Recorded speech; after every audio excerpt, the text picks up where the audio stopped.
I'm John Batchelor. This is the John Batchelor Show. Good evening. It's a great pleasure to welcome to my studio Congressman Thaddeus McCotter from 11th Michigan. That's Livonia, but he's in New York tonight for a special event. Good evening, Thaddeus. Good evening, John, and I'll be leaving at 5 o'clock in the morning, but I'm out here to help commemorate the 5th anniversary of the show Red Eye, hosted by Greg Gutfeld with Andy Levy, Bill Schultz, and a cast of characters like Remy Spencer. It was a great experience for me to be on there. They were very kind, and I'm just going to show up and thank them for the opportunity that they gave me to get to a national audience. The governor of Michigan endorsed Mitt Romney, but that has not propelled him in the polls. Perhaps the clue there is this op-ed that Governor Romney wrote in 2008 saying that let Detroit go bankrupt. There are many ways to explain bankruptcy, reorganization, and so forth. But as I recall, Congressman, you are one of the few in the Republican Party in 2008 and consistently since then and before supporting American manufacturing. And you believe that the Republican Party was not correct in its abuse and indifference towards manufacturing in Michigan during the crisis. Well, and throughout the Midwest, call me old-fashioned, John, I think the country needs to make things. It needs to manufacture so that we can have our prosperity and security preserved and promoted. Now, at the time, we have to give credit to President Bush, who did take money from the Wall Streeters and give it to the Main Streeters to try to keep the manufacturing base intact and give them a chance to survive, which we are doing at the present time. We take nothing for granted, and we continue to have to work very hard to make sure that GM and Chrysler get through this and become globally competitive. Ford, as you know, did not take the money. So with President Bush, we like to point out that it wasn't all of President Obama. Actually, it was the workers who did this. But President Bush authorized the first money to come out of the TARP for this. And so I like to point out to my Democratic friends that talk about how President Obama did wonderful things. I say, well, I guess President Bush was the second Republican to save a union. But the more fundamental question for the Republican Party, John, is do they stop seeing America as an amalgamation of statistics, or do they start to see it as a collection of souls joined together to form a country, a living, breathing, vibrant, delicate entity, whereby we all have to come together. We all have to have the quality of empathy to help get through these difficult times and help pick each other up when we need to, not only for the sake of being here at home in a much stronger position, but to continue to assert that a free, self-governing people remains the wave of the future. Now, a Republican Party that simply puts on its green eye shades and runs around talking about numbers is going to be tuned out in numbers almost as equivalent to what happened to Happy Days when Fonzie jumped the shark. Some funny numbers in Washington, Congressman. You've just come from Washington. There was a vote today in the House of Representatives.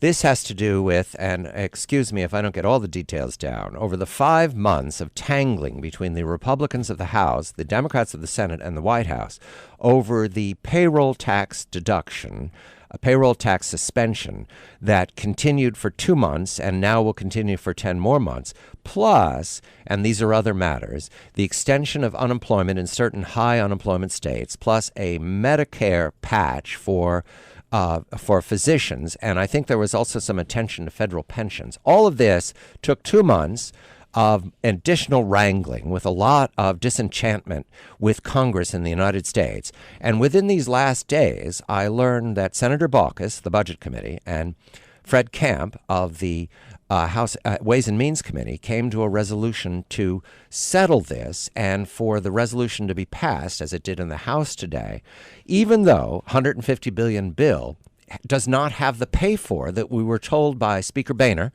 and Majority Leader Cantor was necessary in order to enact this.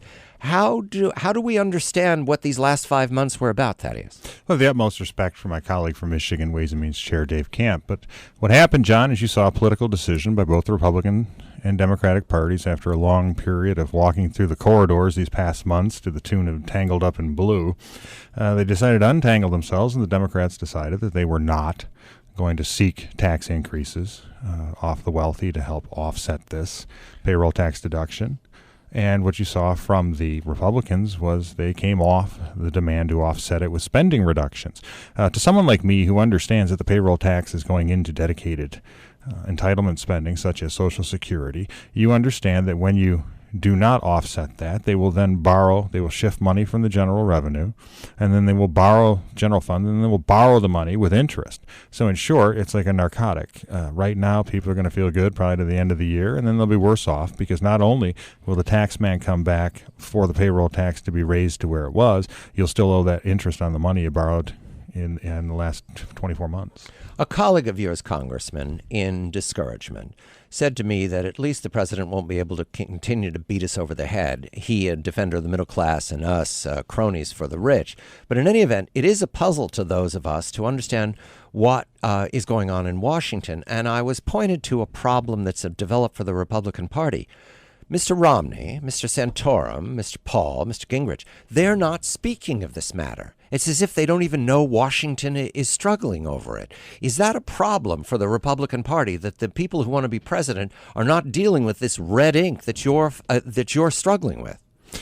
Well, I think that when you talk about what Washington's doing, in many ways, sometimes the public who wants us to fight for American exceptionalism, who wants a larger vision of where the country goes for the 21st century, and to be asked how to get there, they're very frustrated by what we do in Washington because, look, this is the payroll tax deduction. This is not something that's going to shake the fate of the nation. Right. The middle class knows this. All classes in America know this. That this is something that with a larger vision in place would be part of the overall mosaic of how we ameliorate the problems we have, as opposed to the be-all and end-all that we saw for the last several months. In many ways, I think the public is very frustrated, not by what we do, but by what we're not doing and what we're not articulating on their behalf.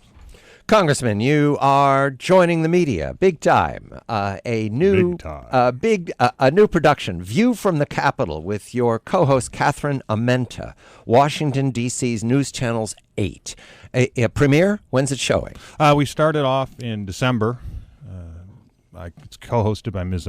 Catherine Amenta, who's very understanding and patient with someone like me. I think it's kind of the apex of where I am, and I'd like to thank Red Eye, because without Red Eye, I'd never been able to do this.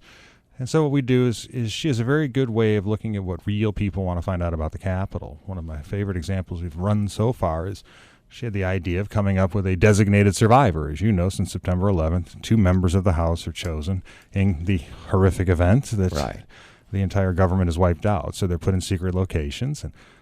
And we had my colleague Pat Tiberi, who's twice now been designated survivors from Ohio. So clearly Boehner wants in Ohio and running the government when he's gone.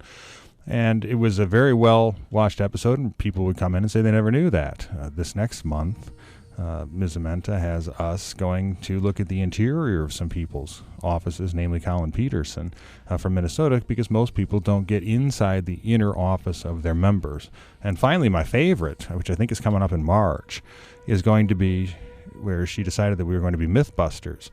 And one of the segments is going to be looking at the demon cat and the footprints in the cement. And so for those of you who sleep in your office, my fellow colleagues, you had better be careful, because if one night you hear purring and pitter-patter, it might not be the usual person coming to see you. It could be the demon cat. Thaddeus McCotter, Congressman Thaddeus McCotter, with Catherine Amenta, View from the Capitol on Washington, D.C. News Channel 8. I'm John Batchelor. This is The John Batchelor Show.